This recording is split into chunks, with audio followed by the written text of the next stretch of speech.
Backstage makes it easy for you to post sermons to your website. Anytime you post a sermon to your website, it is automatically available in 3 different places. For example, first on your website, second on iTunes for those listening on iPod Touches, iPhones, and iPads, and also onto sermonaudio.com if you have an account there. Once you post a sermon to your website, it's very easy for people to listen to it without having to download any type of software. For example, this is a recent sermon. All I have to do is click play.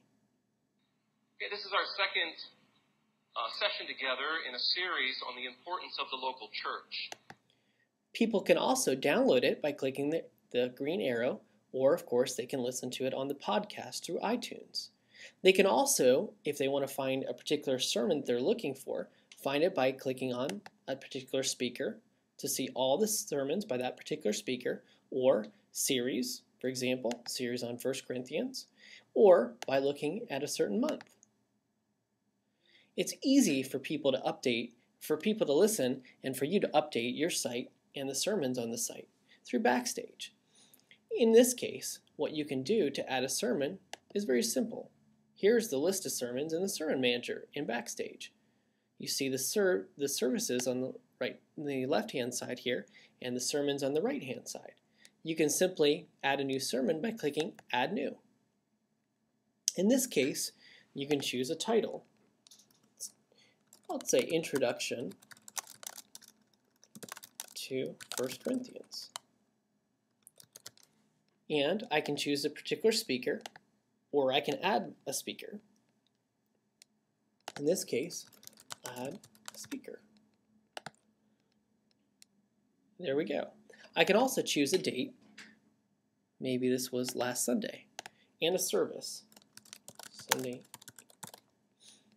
I can choose a book. All the books of the Bible are pre-populated here for our quick access. And I can choose a chapter and a particular verse or verse range. I can also paste in sermon notes here. In this case, I can also post a picture too. In this case, what I'm going to do is go back to my website and let's see. I'll post some content just that I pulled off the website so you can see how sermon notes work.